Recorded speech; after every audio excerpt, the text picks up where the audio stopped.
think it's time for a little context. Only because I believe God told me to do it this way. I kept trying to go through Leviticus. And, oh, by the way, we're on a journey from Genesis to Revelation. You know how you want to do things one way, and if you keep trying to do them that same way, then you run across these roadblocks until you try to break the roadblock, and you finally figure out, okay, wait a minute, maybe it's not for me to break the roadblock. Maybe there's a different direction. Coffee. Well, this is it. This is a different direction. When I was younger, I didn't understand that. I used to think, okay, maybe I'm lazy, maybe I'm not, no. You have to know how to flow with God. That's what my hair is doing right now. It's flowing with God. I'll figure it out. Don't worry about it. I'll get it together. It's growing. And we're all growing. And as we grow, lay down. And as we grow, things change. So I'm going through Leviticus 25, and I'm at that time where we're talking about the Jubilee. We're talking about the Sabbaths. The Jubilee is the 50th year, of 7 years. 7 years of Sabbaths. So 7 times 7 is 49, and the 50th year is the year of Jubilee.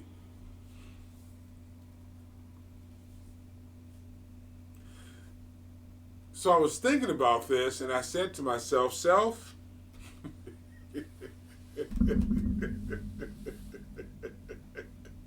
no, I didn't say self, but I was thinking, and of course that's God speaking. Well, I hope you do.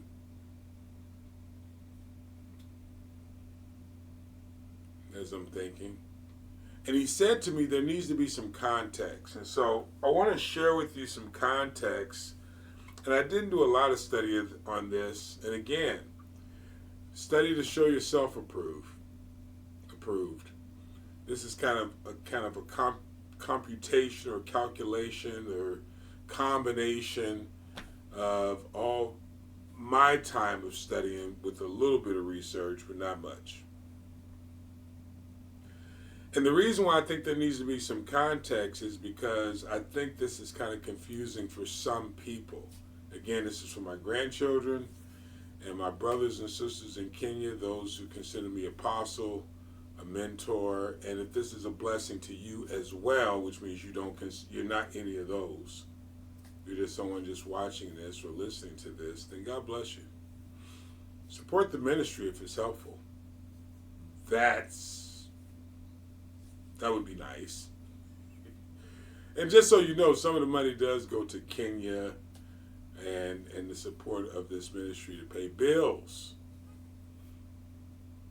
as it pertains to this.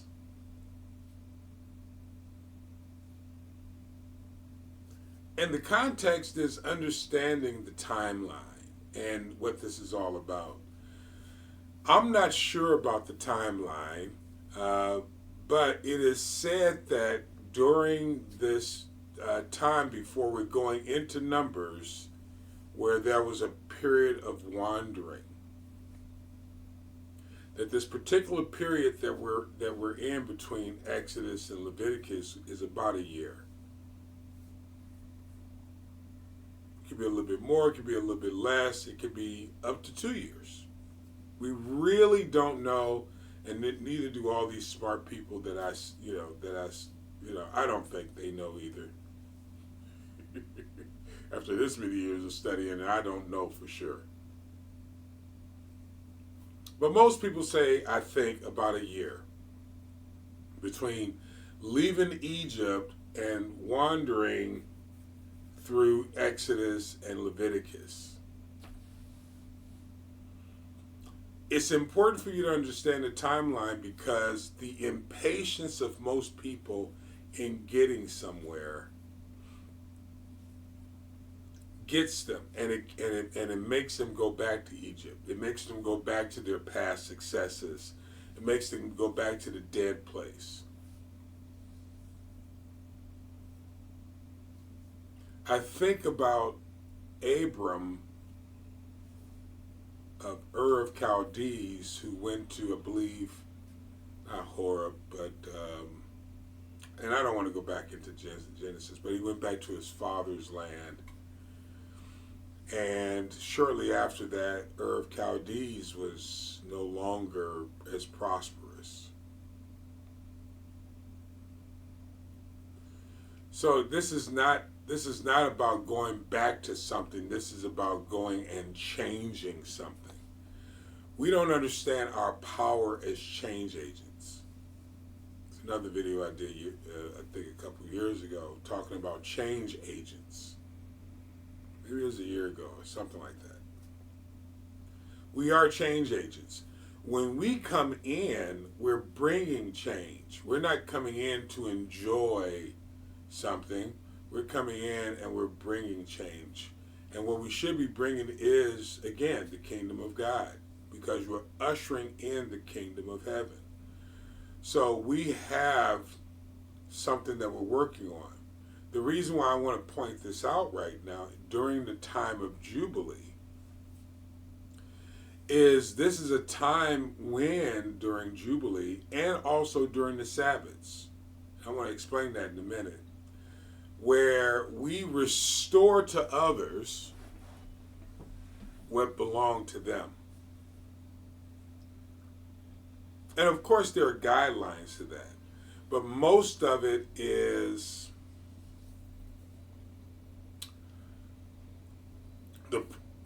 the principle. Part of that is the principle of giving and receiving.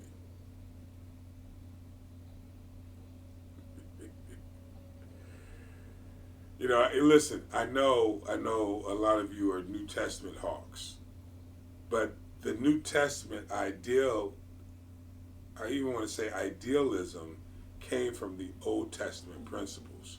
The principles never change. Never. Because the principles are natural laws. I know Dr. Higginbotham gets that, my brother. Natural laws. The natural laws of God are what we're really studying. And so the time period of a year was necessary. Now, when we get into Numbers, you're going to find that God's going to get frustrated with these people real quick. Because after sowing in these natural laws, the people still wandered, and it was their choice to wander. When people wander, it's because, now listen to me, and again, study it for yourself. When people wander in their desert, it's not because they don't have the information, they don't have the wisdom around them, they don't have the experience around them. It's because they still are walking in sin. And that sin is called forgiveness.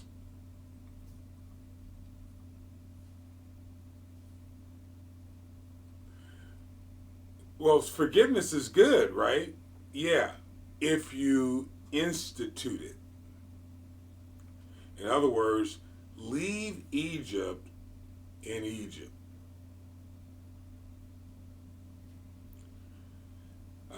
Stop rehearsing your past. Even when people want to rehearse your past, you have to have the strength to continue the journey. I'm trying to get off into numbers, and I'm I don't want it.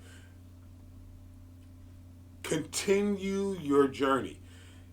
Once God has sown into you the law. Now, the law today doesn't look like the law that we're talking about.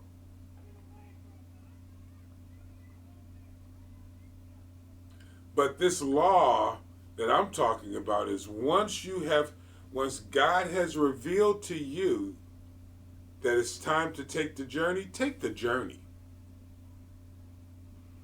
You don't have to go through what I'm about to go through in the book of Numbers and what's after Numbers? Is it Joshua? Deuteronomy. You don't have to go through this. You just have to be willing to pay the price to go into Canaan, your promised land. It will cost you. It always costs something to move forward. They turned a year into 40 years. And Moses died, he was somewhere around 120 years old. It's said that Moses was born in 1571 BCE, that he came back, that he left and came back to Egypt. He was, somewhere between 80 and 83 years old. He took this journey, and that was another 40 years, 41 years.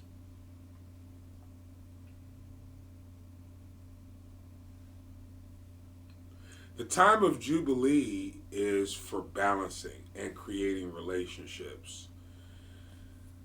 These were principles that were taught to the people while they were on the journey. It was meant to be instituted in the land of Canaan. These were lessons that were learned.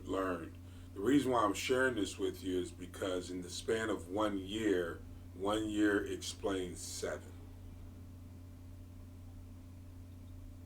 Because then, in 1 year, you experience the Sabbaths, a number of Sabbaths. I forget how many Sabbaths you have in 1 year.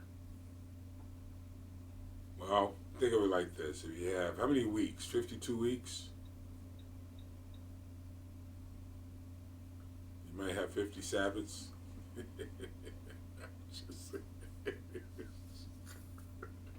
Anyway. But the year, the calendar year really gives you a snapshot. It's a seed. When God shows us something, he always shows us the seed. When the miracle was explained of how to feed people, he gave you a little boy with 2 loaves, 2 fish and 5 loaves. I don't know what it was. I don't remember. He gave you the seed. Not understanding, most people not understanding that, he was just the principal. But there were thousands of people sitting there that brought their goods to the feet of the apostles, and they blessed it and distributed to each one who had need, which was explained in the book of Acts chapter 2. It's community. Which was really kind of explaining Jubilee in a sense. I'm not suggesting that that's the full nature of Jubilee, but what I'm saying is all these principles that we're learning are community principles, not principles meant for you to take and eat the fat of the land all by yourself. It's meant for all of us to enjoy the journey together.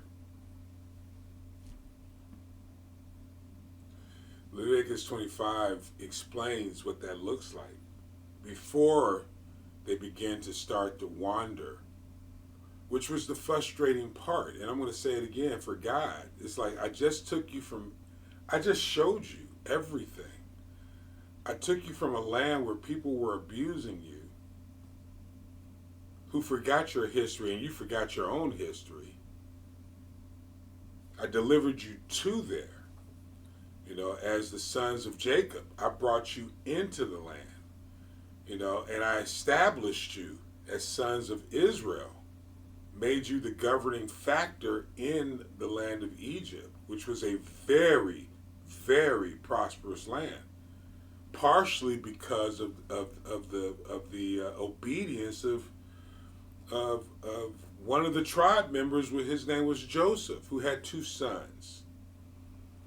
And isn't it ironic that years later, the Yeshua, Yeshua, or Yeshua, or however you want to pronounce his name, would later go into the promised land as a spy, applying the same principles as his father, as his forefather Joseph. And he would run back with the other 11 witnesses, him and Caleb being the only two witnesses that weren't intimidated, who was Judah, who was the brother that saved Joseph from being killed by the other brothers. Same principles apply. The other 10 people that represented the other 10 families. Judah was like, this thing is not good for us. And I understand a lot of you got lost there, but you have to go back into the work. Because the principle, and I'm trying to prove to you that the principles are the same throughout time. Everyone is not going to roll with you. But there will be a select few that are not intimidated by the giants.